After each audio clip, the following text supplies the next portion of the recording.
نحمده ونصلي على رسوله الكريم أما بعد فأعوذ بالله السميع العليم من الشيطان الرجيم بسم الله الرحمن الرحيم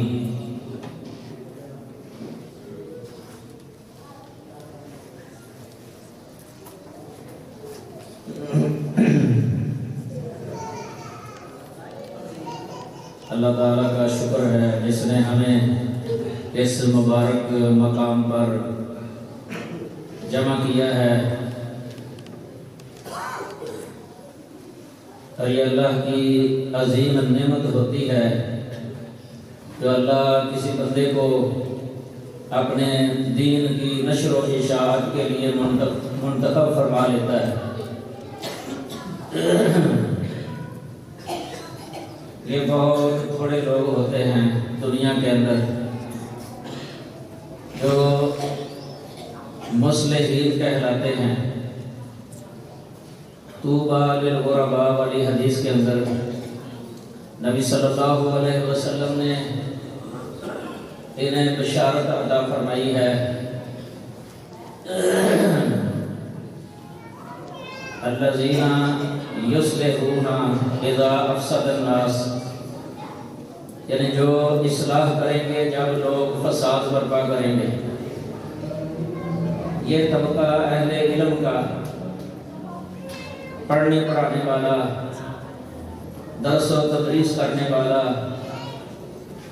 یہ ہمیشہ دنیا کے اندر امن پسند رہا ہے، دنیا کے فتنے فساد کو پسند نہیں کرتا رہا۔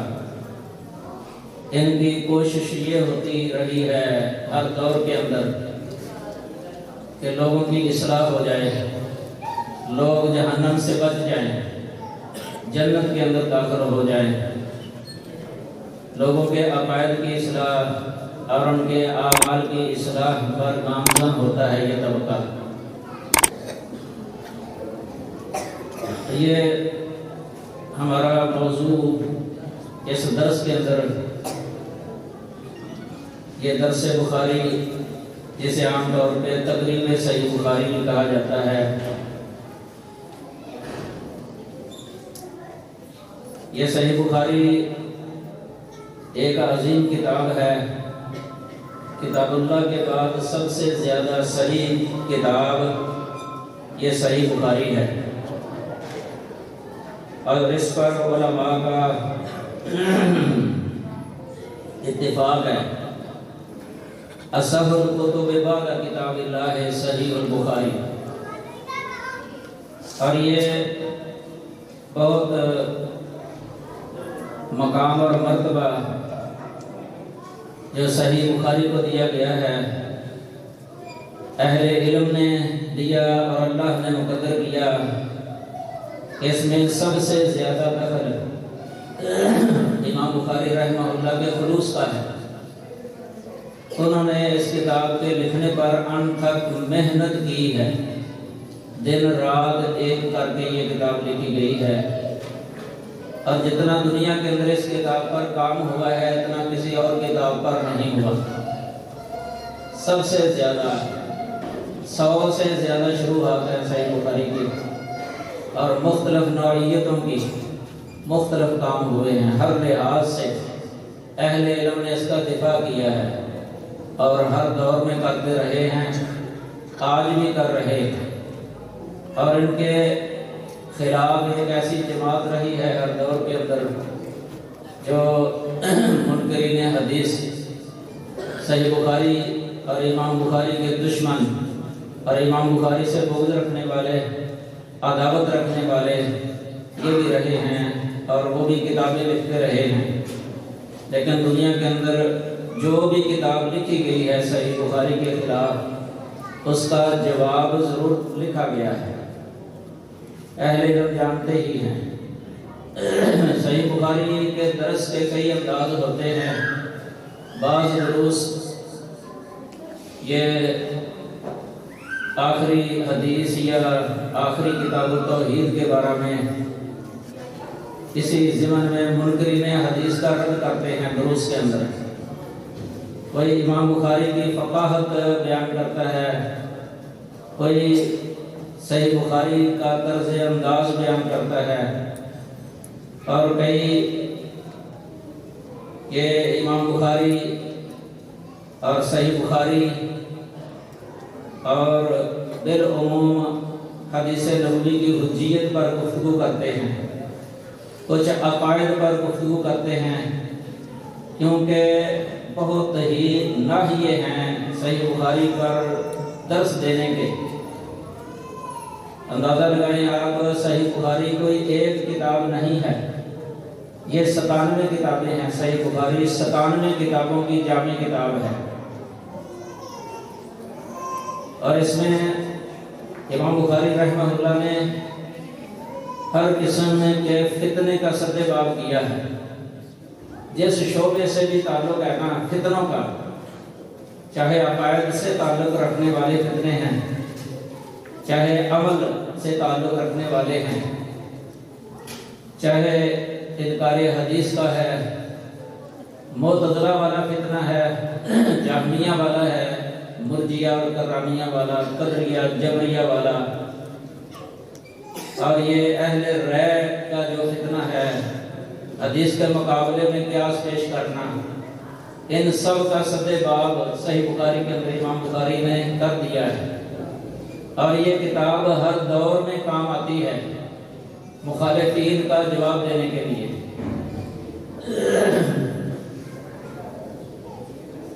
یہ ہمارے سامنے کتاب التوحید ہے، اور کتاب التوحید کی آخری حدیث سند کے ساتھ آپ سماعت فرما چکے ہیں۔ میں آپ کے سامنے کتاب التوحید کا خلاصہ پیش کروں گا، تاکہ آپ کو اتنا معلوم ہو جائے کہ اس کتاب کے اندر امام بخاری نے بیان کیا کیا ہے۔ ایک عامی بندہ جو مدرسے کے اندر نہیں پڑھا وہ بھی سمجھ جائے گا انشاءاللہ کہ صحیح بخاری کے اندر امام بخاری نے کیا بیان کیا ہے، کن کا رد کیا ہے۔ اور یہ یاد رکھیں، توحید یہ ایک ایسا مسئلہ ہے کہ اس کی درستگی کے بغیر قیامت والے دن نجات نہیں ہوگی۔ اس اعتبار سے یہ کتاب ساری کتب سے زیادہ اہم ہے، آخری کتاب 97 کتابوں میں سے آخری کتاب ہے یہ سب سے زیادہ اہمیت والی ہے، چونکہ اسی پر دار و مدار ہے نجات کا۔ امام بخاری رحمہ اللہ نے اسی لیے یہ کتاب آخر میں رکھی ہے، آخری کتاب، کہ بندہ چاہے جو بھی کرے، ایمان بھی ہو بندے کا، عمل صالح بھی ہو بندے کا، معاملات بھی اس کے درست ہوں، لیکن توحید کے اندر اگر خلل آ گیا نا پھر بھی نجات نہیں ہوگی۔ شرک کی آمیزش ہو گئی توحید کے اندر، ایمان کے اندر شرک کی آمیزش، تو نجات نہیں ہوگی۔ یعنی توحید پر خاتمہ ضروری ہے، توحید پر خاتمہ ضروری ہے۔ امام بخاری رحمہ اللہ نے اس کتاب کے اندر بعض ان فرقوں کا رد کیا ہے جن کی توحید غلط تھی، کتاب و سنت کے خلاف تھی ان کی توحید، امام بخاری نے ان کا رد کیا ہے۔ اب سوال پیدا ہوتا ہے کہ وہ کون سے لوگ تھے جن کی توحید قرآن اور حدیث کے خلاف تھی؟ امام صاحب نے اس کتاب کے اندر جو عنوان قائم کیا ہے، کتاب الرد علی الجہمیہ وغیرہم التوحید، یہ ہے عنوان۔ اس میں الجہمیہ کا لفظ آیا ہے، الجہمیہ، اور اس کے ساتھ وغیرہم دو لفظ ہیں۔ اب الجہمیہ کون ہیں جن کا رد کیا امام بخاری نے اس کتاب کے اندر؟ یہ جہم بن صفوان کی طرف منسوب ایک فرقہ ہے۔ جہم بن صفوان نامی شخص کی طرف منسوب ایک فرقہ گروہ، یہ عقائد کی کتابوں کے اندر بہت ہی معروف ہے۔ عقیدے کی کتابوں کے اندر ان کا تذکرہ آتا ہے اور ان کے نظریات کا بھی ذکر ہوتا ہے اور ان کا رد بھی ہوتا ہے۔ اب سوال پیدا ہوتا ہے کہ ان کا کیا عقیدہ تھا توحید کے مسئلے کے اندر جس کا امام بخاری رد کرنا چاہتے ہیں۔ ان کا عقیدہ یہ تھا نفی الصفات، اللہ کی صفات کی نفی کرنا، اللہ کی صفات کا انکار کرنا۔ توحید کتاب و سنت کی روشنی میں 3 قسمیں بنتی ہیں توحید کی۔ بنیادی طور پر 2 قسمیں ہیں توحید کی، ایک کہلاتی ہے توحید ربوبیت اور دوسری کہلاتی ہے توحید الوہیت۔ توحید ربوبیت کی ہی قسم بن جاتی ہے آگے توحید الاسماء والصفات۔ اس اعتبار سے 3 قسمیں بن جاتی ہیں یہ توحید کی۔ اب توحید کا مطلب کیا ہے؟ توحید یہ باب تفعیل کا مصدر ہے، وحد یوحد توحیدا۔ اس کا معنی ہوتا ہے اللہ وحدہ لا شریک کو وحدہ لا شریک سمجھنا، عقیدہ رکھنا کہ اللہ وحدہ لا شریک ہے، اللہ کا کوئی شریک نہیں ہے۔ یہ تو سب ہی دعویٰ کرتے ہیں کہ اللہ کا کوئی شریک نہیں ہے، سب مانتے ہیں۔ جو بھی مسلمان ہے نا، اس نے کلمہ پڑھا ہوا ہے، وہ اپنی زبان سے کہہ دیتا ہے اللہ تعالیٰ کا کوئی شریک نہیں ہے۔ آگے اس کا مطلب کیا ہے کہ اللہ تعالیٰ کا کوئی شریک نہیں ہے؟ کس شے میں اللہ کا کوئی شریک نہیں ہے یہ بھی سوچنا چاہیے۔ اللہ اپنی ذات میں وحدہ لا شریک ہے، اللہ اپنی صفات میں وحدہ لا شریک ہے، اللہ اپنے افعال میں وحدہ لا شریک ہے، اپنے کاموں میں اللہ اپنے اسماء مختصہ میں وحدہ لا شریک ہے، اللہ اپنی عبادت کے استحقاق میں وحدہ لا شریک ہے۔ یہ 5 چیزیں آ جاتی ہیں اس کے اندر، جو آدمی ان کو سمجھ لیتا ہے اس کو توحید کی سمجھ لگ جاتی ہے۔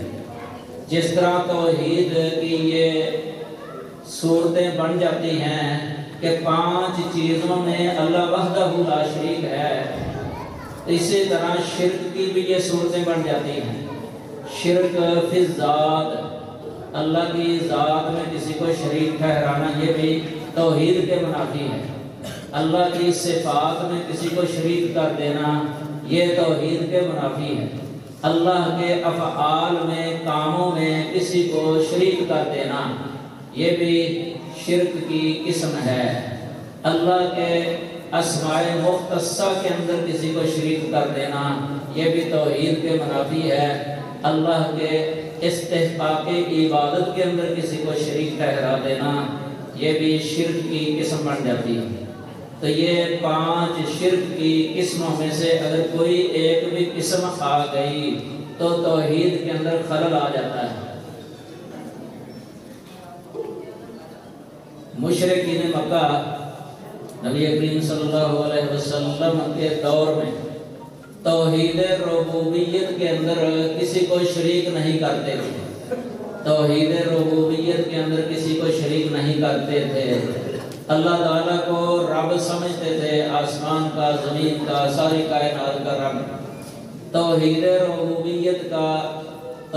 ربوبیت یہ اس چیز کو متضمن ہے، لازم ہے کہ جس طرح اللہ کو ہم رب سمجھتے ہیں ساری کائنات کا،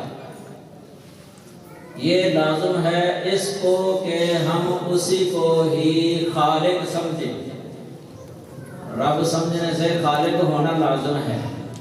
خالق اسی کو کہہ دیتے توحید خالقیت۔ اسی طرح مالک سمجھنا اللہ کو، یہ توحید ربوبیت اس کو متضمن ہے کہ اللہ اپنے مالکیت کے اندر وحدہ لا شریک ہے، مالک اللہ ہی ہے۔ تیسری شے جو اس میں آتی ہے وہ ہے مدبر۔ کہ اللہ ساری کائنات کی تدبیر کرنے والا ہے، ساری کائنات کا نظام چلانے والا ہے، تو گویا کہ رب العالمین ہونا اس بات کو لازم ہے کہ وہی خالق العالمین ہو، وہی مالک العالمین ہو، وہی مدبر فی العالمین ہو۔ یہ ہے توحید ربوبیت۔ اب مشرکین مکہ اس توحید کا انکار نہیں کرتے تھے، اس کو یقین کرتے تھے، اس میں وہ شریک نہیں ٹھہراتے تھے کسی کو۔ ان کا شرک توحید الوہیت کے اندر تھا، اللہ تعالیٰ کو الہ سمجھتے تھے وہ۔ ایک ہوتا ہے اللہ کو الہ سمجھنا، ایک ہوتا ہے صرف اللہ کو الہ سمجھنا۔ اللہ کو الہ سمجھتے تھے مشرکین مکہ، کہتے تھے اللہ سب سے بڑا الہ ہے، یہاں تک بھی کہہ دیتے تھے کہ اللہ سب سے بڑا الہ ہے، لیکن یہ نہیں کہتے تھے کہ صرف اللہ ہی الہ ہے، صرف اللہ ہی الہ ہے۔ اس میں اور اللہ الہ ہے دونوں میں بڑا فرق ہے۔ اللہ الہ کہنے سے غیر اللہ کی نفی نہیں ہوتی، اگر کہہ دیا اللہ ہی الہ ہے غیر اللہ کی نفی ہو جاتی ہے، غیر اللہ کی نفی ہو جاتی ہے۔ لا الہ الا اللہ، اس سے اللہ کے علاوہ ساری مخلوق کی الوہیت کی نفی ہو جاتی ہے۔ اگر یہ کہا جائے اللہ الہ، اب اللہ کے لیے الوہیت ثابت ہوتی ہے، لیکن اللہ کے غیر سے اس کی نفی نہیں ہوتی۔ مشرکین مکہ اللہ الہ کہہ دیتے تھے کہ اللہ الہ ہے، لیکن یہ نہیں کہتے تھے لا الہ الا اللہ کہ صرف اللہ ہی الہ ہے۔ یہ تھا ان کا شرک۔ توحید الاسماء والصفات جو قسم ہے توحید کی، اس میں معتزلہ جہمیہ نے نفی کی ہے، اس توحید کی انہوں نے نفی کی۔ توحید ربوبیت کو مانتے تھے جہمی، توحید الوہیت کو مانتے تھے جہمی کہ یہ ٹھیک ہے، لیکن توحید الاسماء والصفات ابھی میں نے 5 چیزیں گنوائی ہیں آپ کو، یعنی اللہ تعالیٰ اپنے اسماء مختصہ میں وحدہ لا شریک ہے، تو یہ اس توحید کی وہ نفی کرتے تھے۔ اللہ تعالیٰ اپنی صفات میں وحدہ لا شریک ہے، وہ صفات کی نفی کرتے تھے۔ جہمیہ جو غالی تھے، غالی غلاۃ الجہمیہ، یہ تو اسماء اور صفات دونوں کی نفی کرتے تھے۔ شرح عقیدہ واسطیہ کے اندر یہ بات لکھی ہوئی ہے کہ وہ ینفون الاسماء والصفات، کہ جہمیہ اسماء اور صفات دونوں کی نفی کرتے تھے۔ اور معتزلہ کے بارے میں لکھا ہوا کہ کانوا ینفون الصفات، کہ وہ صفات کی نفی کرتے تھے، اسماء کو مانتے تھے۔ گویا کہ ان کے نزدیک توحید کا مطلب تھا نفی الصفات والاسماء، یہ جہمیہ کی توحید تھی، اور معتزلہ کے نزدیک یہ تھا توحید یعنی نفی الصفات، صفات کی نفی کرنا، یہ معتزلہ کا نظریہ تھا۔ اب کس طرح وہ اللہ تعالیٰ کے اسماء کو ثابت کرتے تھے اور صفات کی نفی کرتے تھے؟ امام بخاری نے ان کا بہت رد لکھا ہے کتاب توحید کے اندر۔ وہ کہتے تھے کہ اللہ جو ہے نا العلیم ہے، معتزلہ کہتے تھے کہ اللہ العلیم ہے، یہ اللہ کا اسم ہے نا، تو اسم کو وہ ثابت کرتے تھے، لیکن ساتھ یہ کہہ دیتے تھے علیم بلا علم، یعنی علم کے بغیر علیم ہے اللہ، یعنی صفت علم جو ہے نا یہ نہیں ہے، علیم ہے وہ، علیم بذاتہ ہی، بذاتہ ہی علیم ہے، لیکن علم کے ساتھ علیم نہیں ہے۔ اس طرح السمیع بول دیتے تھے لفظ السمیع، سننے والا، اللہ سننے والا ہے، بلا سمع، سمع صفت کے بغیر۔ البصیر، اللہ دیکھنے والا ہے، بلا بصر، یعنی بصر صفت کے بغیر وہ دیکھنے والا ہے۔ اس طرح القدیر ہے مثلا کہ اللہ قدرت والا ہے، بلا قدرت، یعنی قدرت کے بغیر اللہ القدیر ہے، یعنی اس کی ذات قدیر ہے، سمیع ہے، علیم ہے۔ اسی طرح باقی جتنی بھی اسماء ہے نا، اسماء بولتے تھے لیکن صفات کی نفی کر کے امام بخاری رحمہ اللہ نے ان کا رد کیا ہے بہت زیادہ، اتنے دلائل دیے ہیں کتاب و سنت سے کہ آدمی حیران ہی رہ جاتا ہے۔ امام بخاری مجتہدانہ اور فقیہانہ جو بصیرت اللہ تعالیٰ نے ان کو دی تھی، اس میں ان کی مثل کوئی نہیں تھا ان کے دور میں، تو وہ کتاب و سنت سے ہی ان کا رد کر دیتے تھے۔ عام طور پہ ہم دعائے استخارہ پڑھتے ہیں، مثلا اللہم انی استغفرک بعلمک واستقدرک بقدرتک واسألک من فضلک العظیم، آخر تک دیکھو اس میں اللہ تعالیٰ کی صفت قدرت کا ذکر ہے، استقدرک بقدرتک اسألک من فضلک العظیم، یہاں فضل ہے اللہ تعالیٰ کا، تو یہ قدرت لفظ آ گیا، اور علم یہ بھی اس کے اندر لفظ آ گیا ہے، علم، اور اللہ کا نام بھی آیا ہے، انت علام الغیوب، علام الغیوب اللہ کا نام ہے، علیم یہ بھی اللہ تعالیٰ کا نام ہے، العلیم، اور عالم غیب السماوات والارض اللہ تعالیٰ کا عالم الغیب بھی نام ہے۔ یہ ایسے نام ہیں اللہ تعالیٰ کے جو اللہ کے ساتھ ہی خاص ہیں، کسی اور پر بولنے جائز نہیں ہے۔ اگر کوئی کسی کو کہہ دے اللہ، یہ بھی اللہ کا مختص نام ہے، یہ شرک ہو جائے گا۔ اللہ اگر کسی کو کہہ دے، اسی طرح اگر کوئی کسی کو کہہ دے الرحمن، یہ بھی جائز نہیں ہے، درست نہیں ہے۔ فتح الباری کے اندر حافظ ابن حجر نے لکھا ہے الرحمن اللہ کے ساتھ خاص ہے، یہ الرحمن یہ لفظ اللہ کے مساوی استعمال ہوا ہے، قل ادعوا اللہ او ادعوا الرحمن، الرحمن علی العرش استوى، دوسرے مقام پر اللہ نے فرمایا یہاں لفظ اللہ کے مساوی استعمال ہوا ہے، یہ اللہ کے اسماء مختصہ میں سے ہے الرحمن اور اللہ۔ اسی طرح عالم الغیب والشہادہ یہ بھی اللہ تعالیٰ کے اسماء مختصہ میں آتا ہے۔ اب اگر کسی مخلوق پر یہ لفظ بول دینا کوئی عالم الغیب والشہادہ، یہ توحید پہ خلل ہے، توحید نہیں رہتی، بندے کی توحید نہیں رہتی۔ یہ ہے توحید الاسماء والصفات، اللہ تعالیٰ کے اسماء اور اللہ تعالیٰ اپنے اسماء اور اپنی صفات